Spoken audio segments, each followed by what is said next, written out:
kenapa kita memilih hidroponik? Karena hidroponik itu menawarkan kemudahan-kemudahan dibandingkan pertanian konvensional, di mana kita bisa melakukan pertanian itu dari rumah.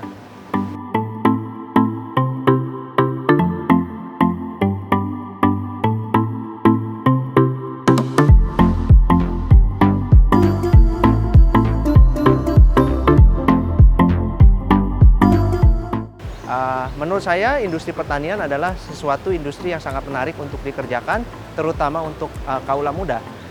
Akan tetapi pertanian itu untuk mendapatkan hasil yang maksimal, menurut saya tidak hanya selalu untuk menanam dan mendistribusikan, tapi kita juga harus terus berinovasi untuk menambahkan nilai terhadap produk pertanian kita, supaya nilai jualnya itu terhadap masyarakat atau pembeli itu mempunyai daya nilai tambah yang lebih. Awal mulanya berhidroponik itu sebenarnya tidak punya pikiran awalnya itu untuk menjadikan ini sebagai usaha, tapi awalnya itu hanya untuk konsumsi pribadi, rumah tangga, terutama untuk ayah saya. Jadi memang kami mulai terbiasa waktu itu untuk mengkonsumsi sayur-sayuran segar.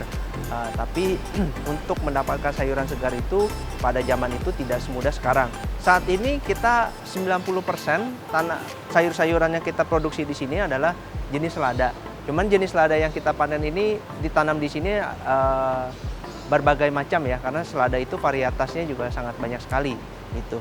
Jadi sebagai contoh, ini adalah salah satu selada yang menjadi favorit dari konsumen-konsumen kami. Ini adalah namanya selada kristal. Jadi kelebihan selada kristal ini boleh dikatakan cukup menarik.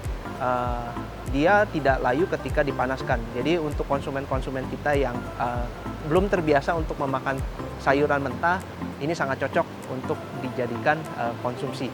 Gitu.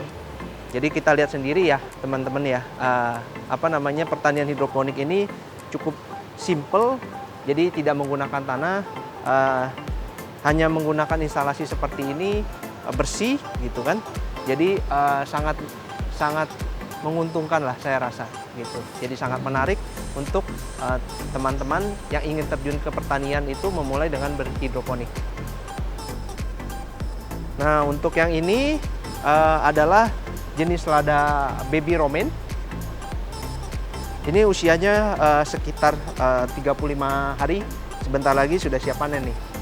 Untuk kebun di sini kita luasannya sekitar 400 meter. Menggunakan teknologi greenhouse ini, hasil yang bisa kita panen setiap bulannya itu sekitar 700 kilo sampai 1 ton. Jadi tergantung, masih banyak faktor-faktor seperti iklim, seperti cuaca, atau suhu udara, kelembapan yang mempengaruhi hasil produksi di sini.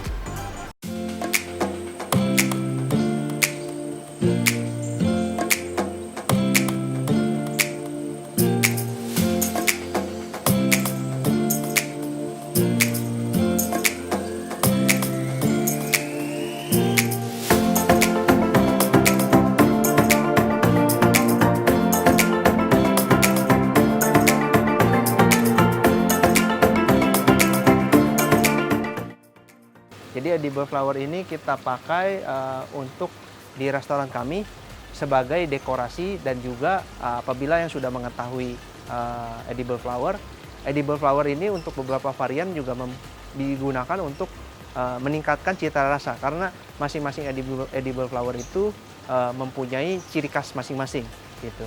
Jadi kalau untuk edible flower ini kita biasanya pakai untuk salad birthday, menu salad birthday, dan juga untuk smoothies. Jadi kita coba untuk meningkatkan customer experience dengan berbagai macam hasil pertanian.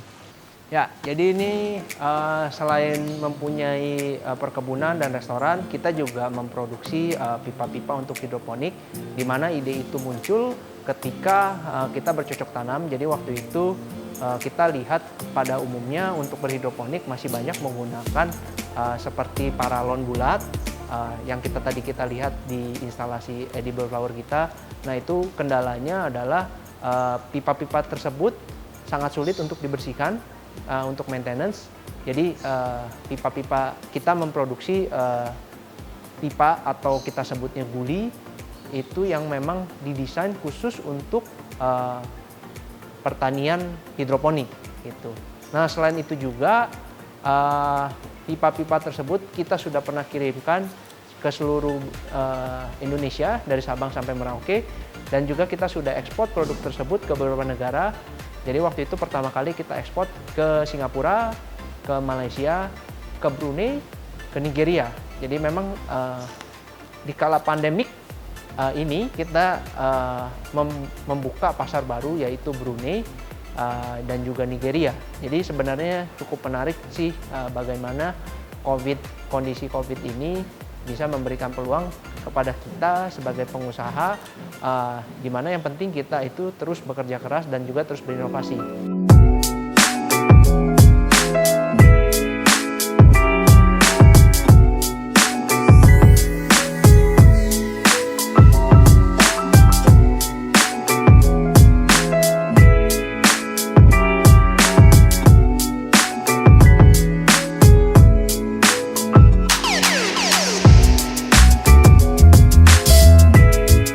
Memang banyak problem ya, terutama saya rasa bagian produksi mungkin sebagian besar orang sudah bisa memproduksi. Tapi yang jadi problem yang terbesar adalah bagaimana caranya menjual sayur-sayuran atau hasil produksi ini dengan harga semaksimal mungkin. Karena kondisi di lapangan adalah petani itu sebagian besar tidak mempunyai akses langsung ke pasar. Jadi harus melewati mata rantai yang cukup panjang, ibaratnya seperti tengkulak atau middleman lainnya ya yang kita boleh sebut. Tips and tricksnya adalah balik lagi ke inovasi. Jadi sebagian besar juga memang dulu kebun ini kita memproduksi untuk dijual ke supermarket dan juga hotel. Tapi melihat banyak sekali kesulitan yang kita hadapi untuk distribusi ini, makanya kita coba terus berinovasi. Di situ kita mulai memberanikan diri untuk membuka restoran offline. Jadi kenapa saya lihat di situ bagaimana mempunyai kebun atau pertanian sendiri itu meningkatkan hasilnya untuk menjadi satu mangkok atau satu piring salad itu kita sudah bisa jual angka sekitar 40 sampai 50 ribu. Jadi disitulah menariknya usaha-usaha berbasiskan pertanian. Jadi kita bisa inovasi melalui menu, kita bisa menghadirkan sayur-sayuran yang mungkin belum tentu sayur-sayuran tersebut ada di pasar. Jadi setelah kita melihat potensi industri pertanian yang sangat besar dan tidak akan lekang oleh waktu, makanya kita fokus untuk terus melanjutkan dan ekspansi di industri pertanian ini. Ini cerita sukses saya. Kalau cerita sukses Anda,